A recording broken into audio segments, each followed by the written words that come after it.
अपना संबोधन, अपने विचार संपूर्ण विश्व को प्रदान करें, ये निवेदन मैं उनके सम्मुख करता हूं।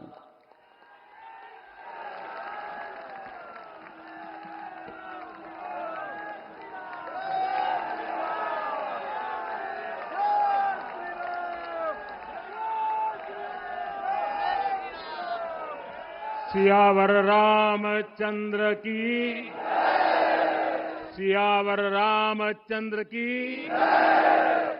जय सिया राम। उत्तर प्रदेश की राज्यपाल आनंदीबेन पटेल, राष्ट्रीय स्वयंसेवक संघ के परम पूजनीय सरसंघ चालक डॉक्टर मोहन भागवत जी, उत्तर प्रदेश के मुख्यमंत्री योगी आदित्यनाथ जी, श्री राम जन्मभूमि तीर्थ क्षेत्र ट्रस्ट के अध्यक्ष पूज्य महंत नृत्य गोपाल दास जी, पूज्य संत समाज,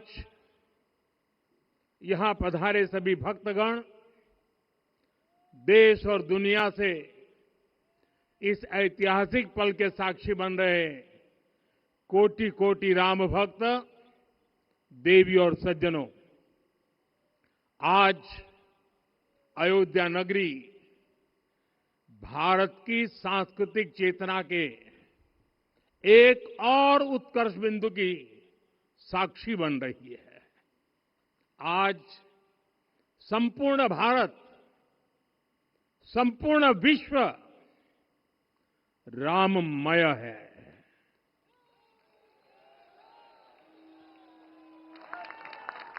हर राम भक्त के हृदय में अद्वितीय संतोष है, असीम कृतज्ञता है, अपार अलौकिक आनंद है।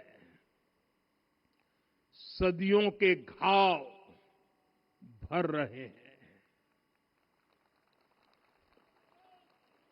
सदियों की वेदना आज विराम पा रही है, सदियों का संकल्प आज सिद्धि को प्राप्त हो रहा है।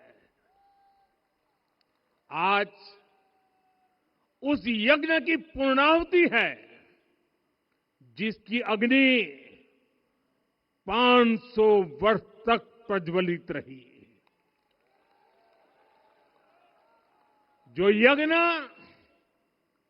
एक पल भी आस्था से डिगा नहीं, एक पल भी विश्वास से टूटा नहीं। आज भगवान श्री राम के गर्भगृह की अनंत ऊर्जा, श्री राम परिवार का दिव्य प्रताप इस धर्म ध्वजा के रूप में इस दिव्यतम भव्यतम मंदिर में प्रतिष्ठापित हुआ है। और साथियों, ये धर्म ध्वजा केवल एक ध्वजा नहीं, ये भारतीय सभ्यता के पुनर्जागरण का ध्वज है। इसका भगवा रंग, इस पर रचित सूर्यवंश की ख्याति, वर्णित होम शब्द और अंकित कोविदार वृक्ष राम राज्य की कीर्ति को प्रतिरूपित करता है।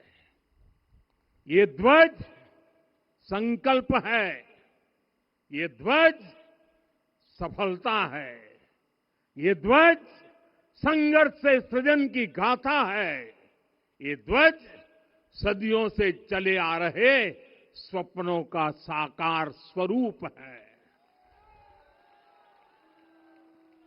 ये ध्वज संतों की साधना और समाज की सहभागिता की सार्थक परिणति है।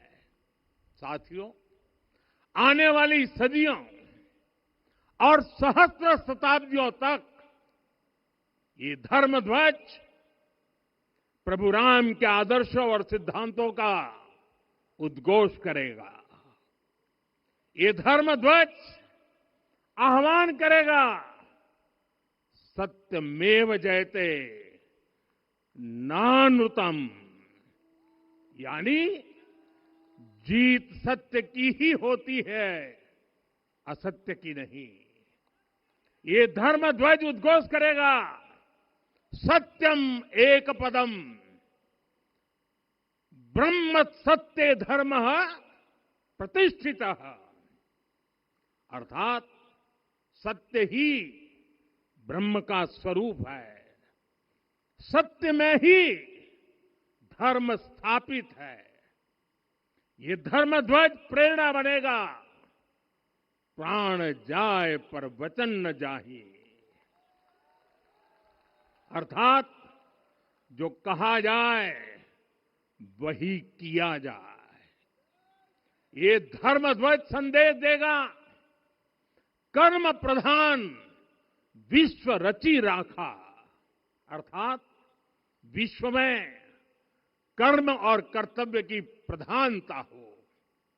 ये धर्म ध्वज कामना करेगा, बैर न विग्रह आस न त्रासा, सुखमय ताही सदा सब आशा, यानी भेदभाव पीड़ा परेशानी से मुक्ति, समाज में शांति और सुख हो।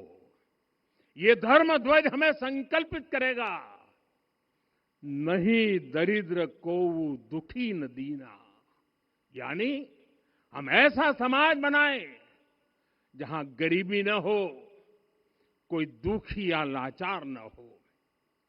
साथियों, हमारे ग्रंथों में कहा गया है, आरोपितम ध्वजम दृष्ट्वा ये अभिनंदनित धार्मिका ते अपि सर्वे प्रमुच्यते महापातक कोटि भी, यानी जो लोग किसी कारण मंदिर नहीं आ पाते और दूर से मंदिर के ध्वज को प्रणाम कर लेते हैं, उन्हें भी उतना ही पुण्य मिल जाता है। साथियों, ये धर्म ध्वज भी इस मंदिर के ध्येय का प्रतीक है। ये ध्वज दूर से ही राम लला की जन्मभूमि के दर्शन कराएगा और युगों युगों तक प्रभु श्री राम के आदेशों और प्रेरणाओं को मानव मात्र तक पहुंचाएगा। साथियों, मैं संपूर्ण विश्व के करोड़ों राम भक्तों को इस अविस्मरणीय क्षण की, इस अद्वितीय अवसर की हार्दिक शुभकामनाएं देता हूं। मैं आज उन सभी भक्तों को भी प्रणाम करता हूं, हर उस दानवीर का भी आभार व्यक्त करता हूं जिसने राम मंदिर निर्माण के लिए अपना सहयोग दिया। मैं राम मंदिर के निर्माण से जुड़े हर श्रमवीर, हर कारीगर, हर योजनाकार, हर वास्तुकार, सभी का अभिनंदन करता हूं। साथियों, अयोध्या वह भूमि है जहां आदर्श आचरण में बदलते हैं। यही वह नगरी है जहां श्री श्री राम ने अपना जीवन पथ शुरू किया था। इसी अयोध्या ने संसार को बताया कि एक व्यक्ति कैसे समाज की शक्ति से, उसके संस्कारों से पुरुषोत्तम बनता है। जब श्री राम अयोध्या से वनवास को गए तो वे युवराज राम थे, लेकिन जब लौटे तो मर्यादा पुरुषोत्तम बनकर के आए और उनके मर्यादा पुरुषोत्तम बनने में महर्षि वशिष्ठ का ज्ञान, महर्षि विश्वामित्र की दीक्षा, महर्षि अगस्त्य का मार्गदर्शन, निषाद राज की मित्रता, मां शबरी की ममता, भक्त हनुमान का समर्पण, इन सब की अनगिनत ऐसे लोगों की महत्वपूर्ण भूमिका रही है। साथियों, विकसित भारत बनाने के लिए भी समाज की इसी सामूहिक शक्ति की आवश्यकता है। मुझे बहुत खुशी है कि राम मंदिर का दिव्य प्रांगण भारत के सामूहिक सामर्थ्य की भी चेतना स्थली बन रहा है। यहां सप्त मंदिर बने हैं। यहां माता शबरी का मंदिर बना है, जो जनजातीय समाज के प्रेम भाव और आतिथ्य परंपरा की प्रतिमूर्ति है। यहां निषादराज का मंदिर बना है। ये उस मित्रता का साक्षी है जो साधन नहीं, साध्य को, उसकी भावना को पूजती है। यहां एक ही स्थान पर माता अहिल्या है, महर्षि वाल्मीकि है, महर्षि वशिष्ठ है, महर्षि विश्वामित्र है, महर्षि अगस्त्य है और संत तुलसीदास है। रामलला के साथ साथ इन सभी ऋषियों के दर्शन भी यहीं पर होते हैं। यहां जटायु जी और गिलहरी की मूर्तियां भी है, जो बड़े संकल्पों की सिद्धि के लिए हर छोटे से छोटे प्रयास के महत्व को दिखाती है। मैं आज हर देशवासी से कहूंगा कि वो जब भी राम मंदिर आए तो सप्त मंदिर के दर्शन भी अवश्य करें। ये मंदिर हमारी आस्था के साथ साथ मित्रता, कर्तव्य और सामाजिक सद्भाव के मूल्यों को भी शक्ति देते हैं। साथियों, हम सब जानते हैं हमारे राम भेद से नहीं, भाव से जुड़ते हैं। उनके लिए व्यक्ति का कुल नहीं, उसकी भक्ति महत्वपूर्ण है। उन्हें वंश नहीं, मूल्य प्रिय है। उन्हें शक्ति नहीं, सहयोग महान लगता है। आज हम भी उसी भावना से आगे बढ़ रहे हैं। पिछले 11 वर्षों में महिला, दलित, पिछड़े, अति पिछड़े, आदिवासी, वंचित, किसान, श्रमिक, युवा, हर वर्ग को विकास के केंद्र में रखा गया है। जब देश का हर व्यक्ति, हर वर्ग, हर क्षेत्र सशक्त होगा, तब संकल्प की सिद्धि में सबका प्रयास लगेगा और सबके प्रयास से ही 2047 जब देश आजादी के 100 साल मनाएगा, हमें 2047 तक विकसित भारत का निर्माण करना ही होगा। साथियों, रामलला की प्राण प्रतिष्ठा के ऐतिहासिक अवसर पर मैंने राम से राष्ट्र के संकल्प की चर्चा की थी। मैंने कहा था कि हमें आने वाले 1000 वर्षों के लिए भारत की नींव मजबूत करनी है। हमें याद रखना है, जो सिर्फ वर्तमान का सोचते हैं वो आने वाली पीढ़ियों के साथ अन्याय करते हैं। हमें वर्तमान के साथ साथ भावी पीढ़ियों के बारे में भी सोचना है, क्योंकि हम जब नहीं थे ये देश तब भी था, जब हम नहीं रहेंगे ये देश तब भी रहेगा। हम एक जीवंत समाज है। हमें दूरदृष्टि के साथ ही काम करना होगा। हमें आने वाले दशकों, आने वाली सदियों को ध्यान में रखना ही होगा। और साथियों, इसके लिए भी हमें प्रभु राम से सीखना होगा। हमें उनके व्यक्तित्व को समझना होगा।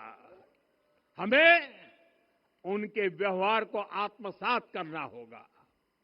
हमें याद रखना होगा, राम यानी आदर्श, राम यानी मर्यादा, राम यानी जीवन का सर्वोच्च चरित्र, राम यानी सत्य और पराक्रम का संगम। दिव्य गुणे शक्र समो रामः सत्य पराक्रमः। राम यानी धर्म पथ पर चलने वाला व्यक्तित्व। रामः सत्पुरुषो लोके सत्यः सत्यपरायणः। राम यानी जनता के सुख को सर्वोपरि रखना, प्रजा सुखत्वे चंद्रस्य। राम यानी धर्म और क्षमा का दरिया। वसुधाया क्षमा गुणे है। राम यानी ज्ञान और विवेक की पराकाष्ठा। बुद्ध या बृहस्पति तुल्य। राम यानी कोमलता में दृढ़ता। मृदु पूर्वज भाषते। राम यानी कृतज्ञता का सर्वोच्च उदाहरण। कदाचन नोपकारेण कृति नैकेन तुष्यति।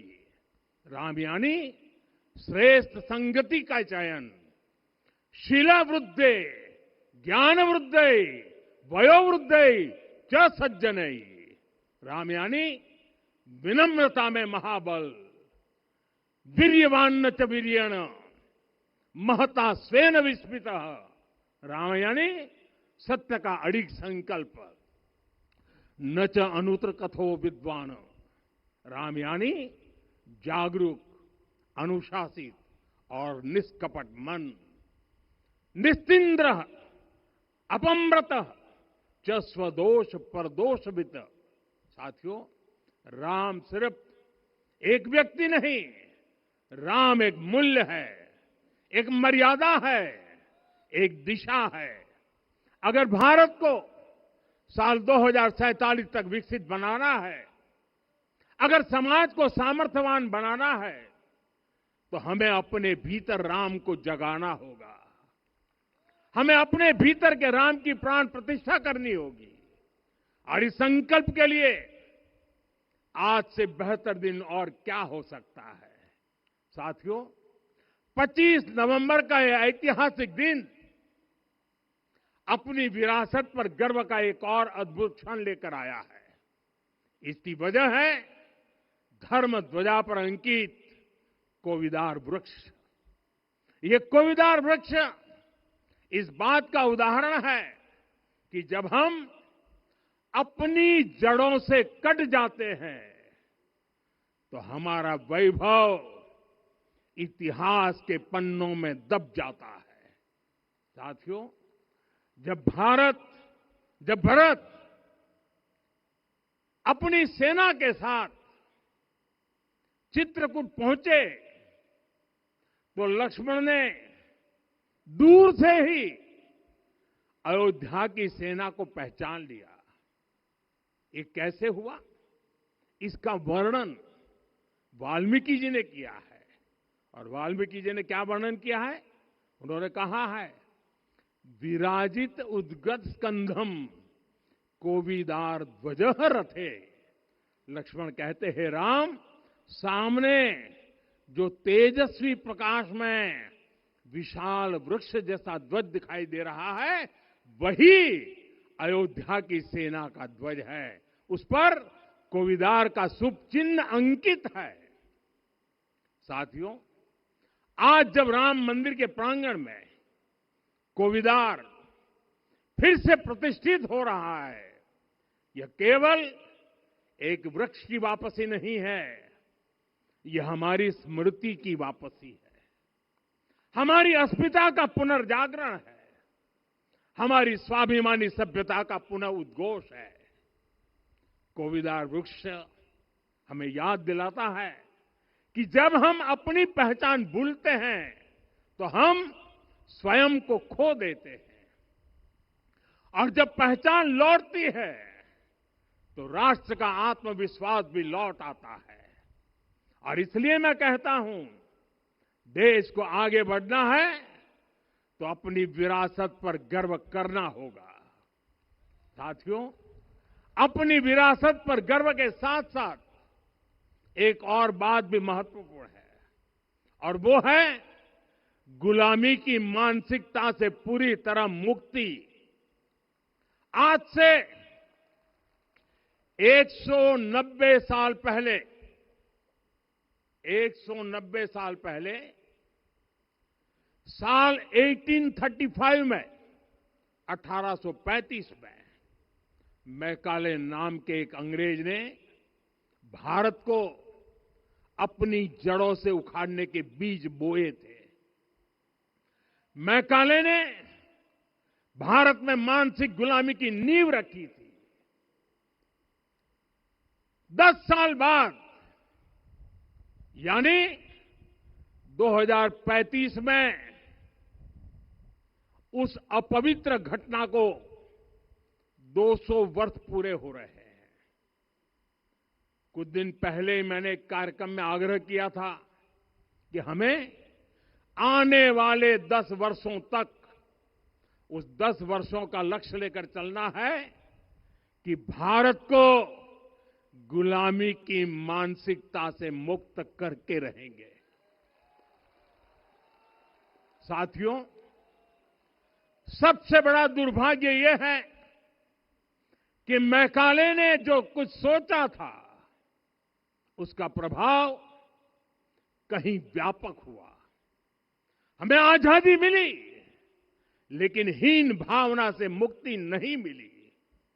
हमारे यहां एक विकार आ गया कि विदेश की हर चीज, हर व्यवस्था अच्छी है और जो हमारी अपनी चीजें हैं उनमें खोट ही खोट है। साथियों, गुलामी की यही मानसिकता है जिसने लगातार यह स्थापित किया। हमने विदेशों से लोकतंत्र लिया। कहा गया कि हमारा संविधान भी विदेश से प्रेरित है, जबकि सच ये है कि भारत लोकतंत्र की जननी है, मदर ऑफ डेमोक्रेसी है। लोकतंत्र हमारे डीएनए में है। साथियों, अगर आप तमिलनाडु जाएंगे तो तमिलनाडु के उत्तरी हिस्से में उत्तीर मेरूर गांव है। वहां हजारों वर्ष पहले का एक शिलालेख है। उसमें बताया गया है कि उस कालखंड में भी कैसे लोकतांत्रिक तरीके से शासन व्यवस्था चलती थी, लोग कैसे सरकार चुनते थे। लेकिन हमारे यहां तो मैग्ना कार्टा की प्रशंसा का ही चलन रहा। हमारे यहां भगवान बसवन्ना, उनके अनुभव मंटपा की जानकारी भी सीमित रखी गई। अनुभव मंटपा यानी जहां सामाजिक, धार्मिक और आर्थिक विषयों पर सार्वजनिक बहस होती थी, जहां सामूहिक सहमति से निर्णय लिए जाते थे। लेकिन गुलामी की मानसिकता के कारण इस भारत की कितनी ही पीढ़ियों को इस जानकारी से भी वंचित रखा गया। साथियों, हमारी व्यवस्था के हर कोने में गुलामी की इस मानसिकता ने डेरा डाला हुआ था। अब याद करिए, भारतीय नौसेना का ध्वज सदियों तक उस ध्वज पर ऐसे प्रतीक बने रहे जिनका हमारी सभ्यता, हमारी शक्ति, हमारी विरासत से कोई संबंध नहीं था। अब हमने नौसेना के ध्वज से गुलामी के हर प्रतीक को हटाया है। हमने छत्रपति शिवाजी महाराज की विरासत को स्थापित किया है, और ये सिर्फ एक डिजाइन में बदलाव नहीं हुआ, ये मानसिकता बदलने का क्षण था। ये वो घोषणा थी कि भारत अब अपनी शक्ति अपने प्रतीकों से परिभाषित करेगा, न कि किसी और की विरासत से। और साथियों, यही परिवर्तन आज अयोध्या में भी दिख रहा है। साथियों, ये गुलामी की मानसिकता ही है जिसने इतने वर्षों तक रामत्व को नकारा है। भगवान राम अपने आप में एक वैल्यू सिस्टम है। ओरछा के राजा राम से लेकर रामेश्वरम के भक्त राम तक और शबरी के प्रभु राम से लेकर मिथिला के पाहुन राम जी तक, भारत के हर घर में, हर भारतीय के मन में और भारतवर्ष के हर कण कण में राम है। लेकिन गुलामी की मानसिकता इतनी हावी हो गई कि प्रभु राम को भी काल्पनिक घोषित किया जाने लगा। साथियों, अगर हम ठान लें अगले 10 साल में मानसिक गुलामी से पूरी तरह मुक्ति पा लेंगे, और तब जाकर के ऐसी ज्वाला प्रज्वलित होगी, ऐसा आत्मविश्वास बढ़ेगा कि 2047 तक विकसित भारत का सपना पूरा होने से भारत को कोई रोक नहीं पाएगा। आने वाले 1000 वर्ष के लिए भारत की नींव तभी सशक्त होगी जब मैकाले की गुलामी के प्रोजेक्ट को हम अगले 10 साल में पूरी तरह ध्वस्त करके दिखा देंगे। साथियों, अयोध्या धाम में रामलला का मंदिर परिसर भव्य से भव्यतम हो रहा है और साथ ही अयोध्या को संवारने का काम लगातार जारी है। आज अयोध्या फिर से वह नगरी बन रही है जो दुनिया के लिए उदाहरण बनेगी। त्रेता युग की अयोध्या ने मानवता को नीति दी। 21वीं सदी की अयोध्या मानवता को विकास का नया मॉडल दे रही है। तब अयोध्या मर्यादा का केंद्र थी, अब अयोध्या विकसित भारत का मेरुदंड बनकर उभर रही है। साथियों, भविष्य की अयोध्या में पौराणिकता और नूतनता का संगम होगा। सरयू जी की अमृत धारा और विकास की धारा एक साथ बहेगी। यहां आध्यात्म और आर्टिफिशियल इंटेलिजेंस दोनों का तालमेल दिखेगा। राम पथ, भक्ति पथ और जन्मभूमि पथ से नई अयोध्या के दर्शन होते हैं। अयोध्या में भव्य एयरपोर्ट है। अयोध्या में आज शानदार रेलवे स्टेशन है। वंदे भारत और अमृत भारत एक्सप्रेस जैसी ट्रेनें अयोध्या को बाकी देश से जोड़ रही हैं।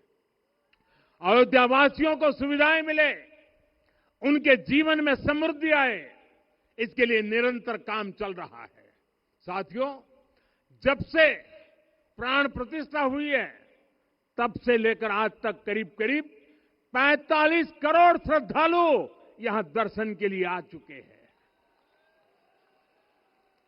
ये वो पवित्र भूमि है जहां 45 करोड़ लोगों के चरण रज पड़े हैं और इससे अयोध्या और आसपास के लोगों की आय में आर्थिक परिवर्तन आया है, वृद्धि हुई है। कभी अयोध्या विकास के पैमानों में बहुत पीछे थी, आज अयोध्या नगरी यूपी के अग्रणी शहरों में से एक बन रही है। साथियों, 21वीं सदी का आने वाला समय बहुत महत्वपूर्ण है। आजादी के बाद के 70 साल में भारत विश्व की 11वीं सबसे बड़ी अर्थव्यवस्था बना। 70 साल में 11वीं। लेकिन पिछले 11 साल में ही भारत विश्व की 5वीं सबसे बड़ी अर्थव्यवस्था बन चुका है। और वो दिन दूर नहीं जब भारत विश्व की 3री सबसे बड़ी अर्थव्यवस्था भी बन जाएगा। आने वाला समय नए अवसरों का है, नई संभावनाओं का है। और इस अहम कालखंड में भी भगवान राम के विचार ही हमारी प्रेरणा बनेंगे। जब श्री राम के सामने रावण विजय जैसा विशाल लक्ष्य था, तब उन्होंने कहा था, सौरज धीरज ते ही रथ चाका, सत्यशील दृढ़ ध्वज पताका, बल विवेक दम परहित गोरे, क्षमा कृपा समता रजु जोरे।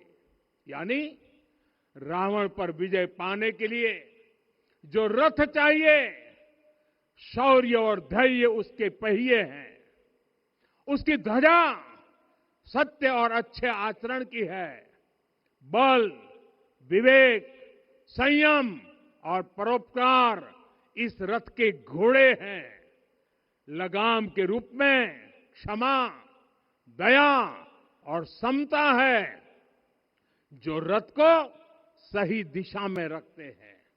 साथियों, विकसित भारत की यात्रा को गति देने के लिए ऐसा ही रथ चाहिए, ऐसा रथ जिसके पहिए शौर्य और धैर्य हो, यानी चुनौतियों से टकराने का साहस भी हो और परिणाम आने तक दृढ़ता से डटे रहने का धैर्य भी हो। ऐसा रथ जिसकी ध्वजा सत्य और सर्वोच्च आचरण हो, यानी नीति नियत और नैतिकता से समझौता कभी न हो। ऐसा रथ जिसके घोड़े बल विवेक संयम और परोपकार हो, यानी शक्ति भी हो बुद्धि भी हो अनुशासन भी हो और दूसरों के हित का भाव भी हो। ऐसा रथ जिसकी लगाम क्षमा करुणा और संभाव हो, यानी जहां सफलता का अहंकार नहीं और असफलता में भी दूसरों के प्रति सम्मान बना रहे।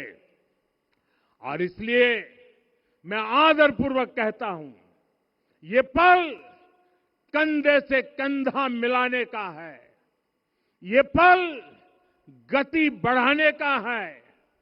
हमें वो भारत बनाना है जो राम राज्य से प्रेरित हो, और ये तभी संभव है जब स्वयं हित से पहले देश हित होगा, जब राष्ट्र हित सर्वोपरि रहेगा।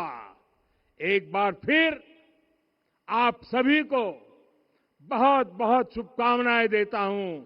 जय सिया राम, जय सिया राम, जय सिया राम।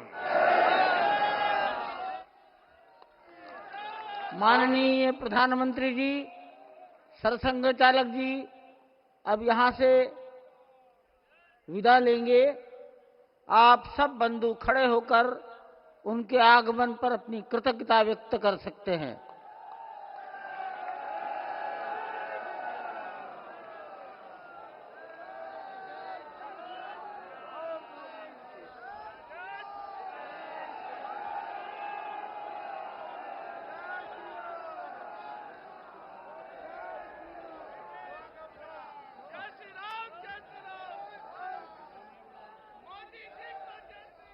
पूज्य महंत नृत्य गोपाल दास जी को प्रधानमंत्री जी ने चरण स्पर्श किया। वो मंच से नीचे उतर रहे हैं, उत्तर की दिशा पर आएंगे। इस मंदिर के निर्माण